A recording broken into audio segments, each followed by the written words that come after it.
Vinera Fennes is here. Welcome to the banner review, the character review for Vinera. Should you go for her? I'm telling you guys right now, I know a lot of you guys have been waiting for her to come out. She is going to change a lot of the ways that you can be utilizing your teams and the setups in PvP as well as in PvE. She is a very flexible, hard-hitting, punishing character to have on your team. Thank you guys for joining us once again for another War of the Visions video, and thank you guys so much for the continued support via Patreon as well as YouTube channel membership. So let's get in here. Vinera Fennes, some things, notably her TMR, were changed. Let's go over all of her stats, her skills, everything that she can do for you guys. And then obviously later on this week we'll have a build video to show you all the cool stuff that she can do. So Vinera Fennes, you are Dark Element character, main job Assassin, brand new class added to War of the Visions. Her two sub jobs are Thief and, interestingly enough, Dual Gunner, and that gives her a lot of power and a lot more flexibility. Now her main weapon type is the dagger,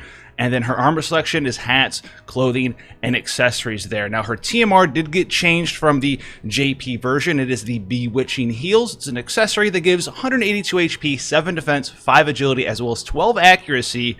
And the TMR skill is called False Veil of Darkness.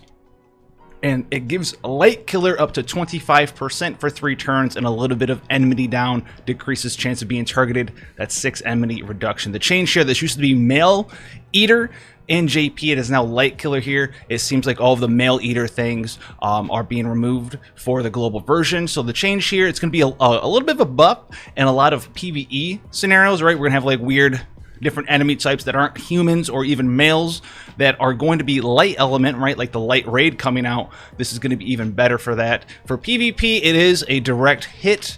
A lot of the characters that this is going to be useful against in JP, some of those are still going to be useful because they are light element, right? We have people like Engelbert, Warrior of Light, notably in the future, is still light. We have people like Thancred.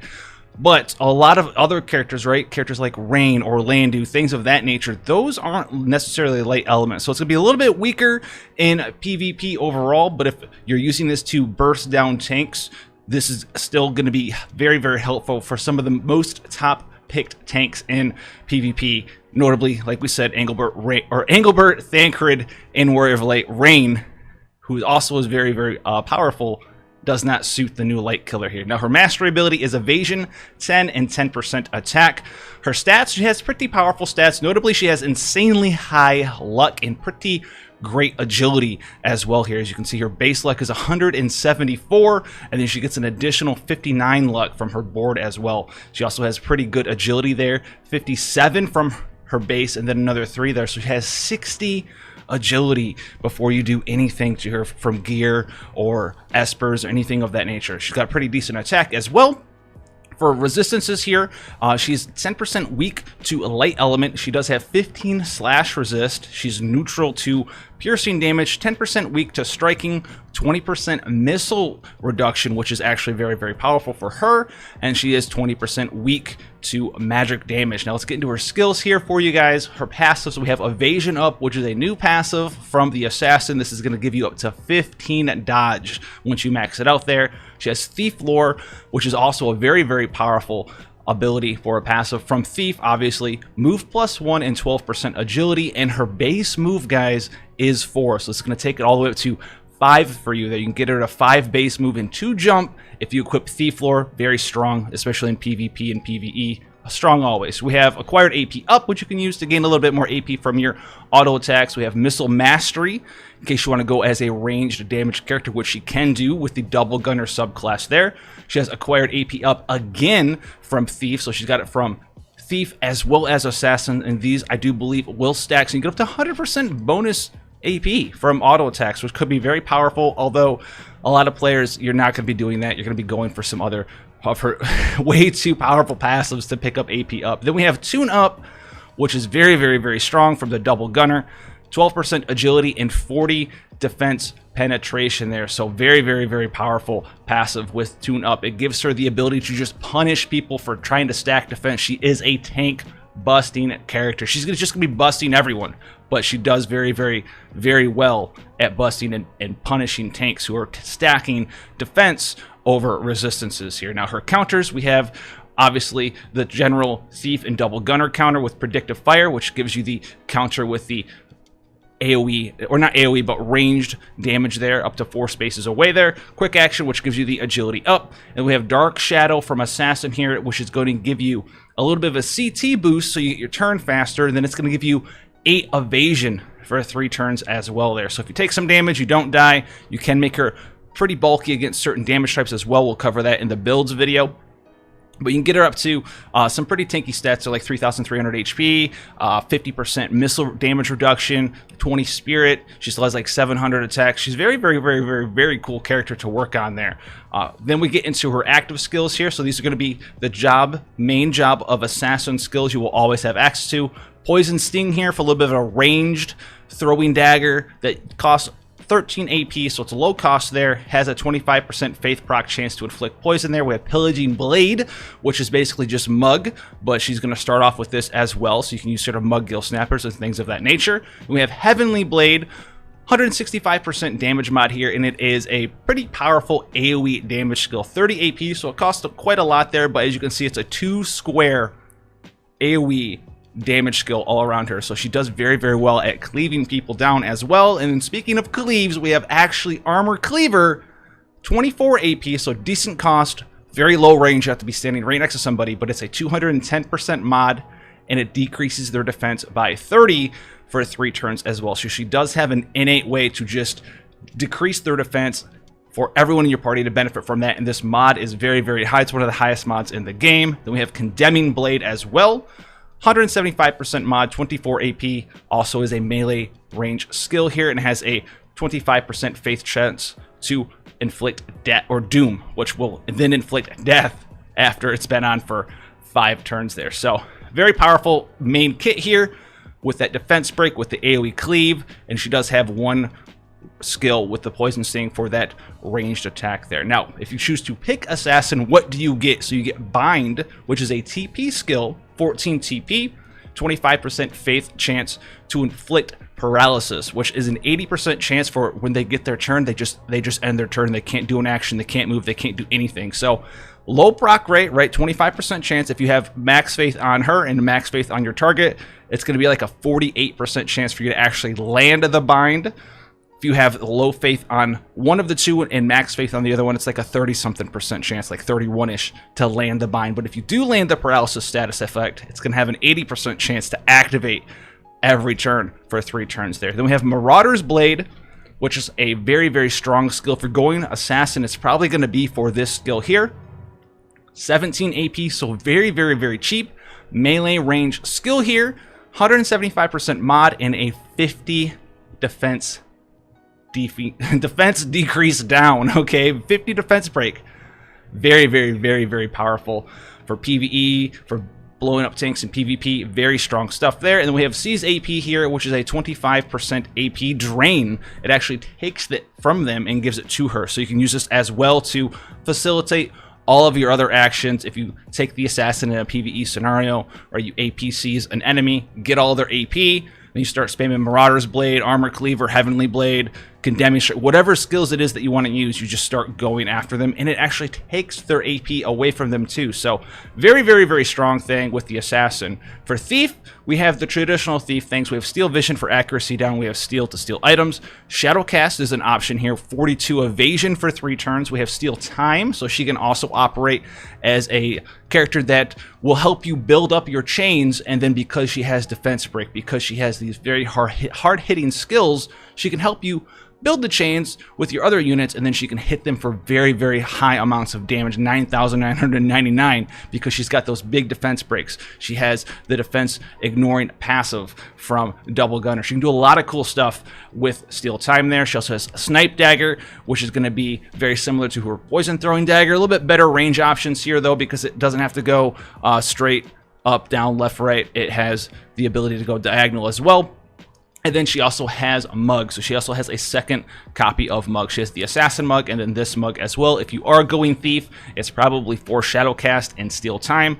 The other things don't really matter all that much, although maybe you'll get some use out of Steel Vision if you're trying to like tank a PvE boss with like a dodge tank, which you could do. Steal their vision increase your evasion, and go that way. Now we also have the most interesting one here, which is Dual Gunner. So Dual Gunner gives her a lot of ranged damage skills in her arsenal. Now she only equips daggers, so she can't wear, you know, a missile mastery weapon, right, like the Ras Al Gethi. She won't get the extra 15 missile mod up like other gunners will, but you can still give her espers that give her missile damage, cards that give your party missile damage. You can still get in there and do a lot of cool stuff with the dual gunner, because it gives her the option to fight at range. So she'll be this dodgy, fast, range-hitting character that hits really hard. She'll still have her main assassin class jobs for the 30 defense break if you want to go ahead and do that, and all that other cool stuff. So we have rapid fire here, just your traditional ranged attack. 4 spaces there, 121% mod. We have split shot for a little bit of AoE, right, to your any side, front, left, back, down, forward, up, whole diagonal, anything you want to do there, you can go in there with the split shot with 165% mod. Then we have another evasion buff with Smokescreen, which can give her the best of 2 worlds here.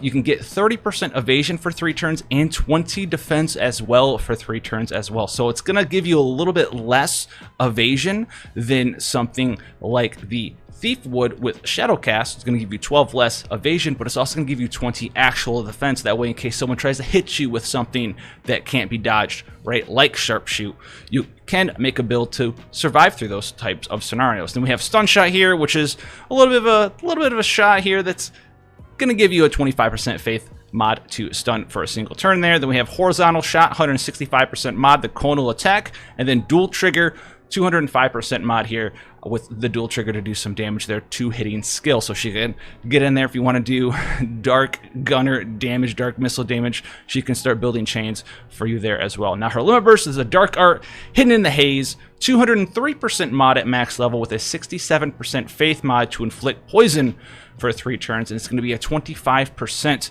HP drain if you can land this. So very, very, very strong skill here. You can also use this with a high faith Vinera. It's going to give you another way to take out tanks in PvP, right? Maybe they have really high slashing resist and defense. They have everything. You can just hit them with this, and it's going to take 25% of their HP every turn for 3 turns there as well. So very, very, very powerful addition to her arsenal there. And if you have high faith on her and high faith on the target, this is going to be a 100% chance to land this very powerful poison. If you have high faith on her and the enemy has 30 faith, it's still going to be an 85% chance to land this very powerful poison. So it's a very powerful option for you in her kit to take out those tanks in certain scenarios. So very powerful stuff there for her. Now, as far as her skill tree goes, there's nothing really crazy, right? She doesn't have any skills kind of like ruin her in any which way. Oddly enough, if you really wanted to, just make her your mugger only, which you're not going to do. She gets Pillaging Blade, which is her assassin mug right away, so she'll only have Pillaging Blade and Poison Sting, but we're not doing that. But there's nothing really that you need to avoid getting in any real way, right? She doesn't have any crazy AP skills that hide your stronger AP skills from being used, really. They all are kind of situated in a way where the ones that you want to be using are the cheaper ones, right? You have 24 AP here for Armor Cleaver, and then we have Heavenly Blade is 30 AP, things of that nature. So nothing super crazy here that you need to go out of your way to avoid, honestly, on any of her jobs in any way whatsoever. So very powerful character here in Vinera. Very strong stuff. I've been working on a lot of cool builds for her. Let's see if we have a sneak peek for something like this. So this is going to be a sneak peek for you guys. We'll have many more. There's a party builder now. This isn't complete, but this is something that I can do here. This is the main Gosh. It's a dodge dagger. So we have the dodge from the main Gosh. We have actually a barrier Sage's hat to give her some spirits and the extra 8 evasion there, so it's going to help her out there. We're using the lovely Illusory Bell. This is going to fill her with AP so she can do pretty much anything that you want her to do. You can use the Illusory Bell, put her on double gunner if you want to. That way she's just always going to be able to fire off all of those range skills. Then we have Odin here. We're building Odin in this scenario for missile resistance as well as a human killer as well, with a little bit of dodge there, so very powerful. And then we're also using, I know, the Snow White Guard card, very interesting addition here. But if we go down and look at her skills, we have evasion up and tune up, as well as a counter skill of Dark Shadow. Her sub job doesn't really matter. You can put her on dual gunner, assassin, thief. It doesn't really matter what you do. It doesn't affect her stats. She's gonna have 653 attack here in this scenario, and then she's also going to have 103 agility, 295 luck. There's no luck card in this party, and she's going to have 60 evasion before we talk about any sort of luck. So pretty cool stuff there. And then as you can see, her resistance here is 50 missile resistance and 30 slashing resistance and 3,389. Now, if you put her on double gunner, remember you can also use smoke screen. This can give her 30% more evasion, which is going to take her up to 90 dodge before you factor in how different your luck is versus your opponents. And we don't even have a luck card in this party, remember. And then on top of that, you're going to get that 20 extra defense. So you're going to go up to 30 defense, 50% missile resistance. You're going to be able to live through some sharpshoots pretty easy with all of that resistance from Vinera Fennes there. Her biggest downfall, though, is going to be someone casting Holy on her. But we also managed to make out with 20 spirit here in that regard. That it's going to be the hardest hitting thing on her, though. In the future, we'll see some more magic resist things, but that's just a little bit of an idea of the kind of things that you can do with this character. Vinera, very, very, very powerful. If you liked this, you want to see more stuff, War of the Visions, FFBE related, or any sort of content related on the channel, go ahead, hit that subscribe button, like for more. But thank you guys so much for spending that time here today, and I'll see you guys in the next one. Take care, guys.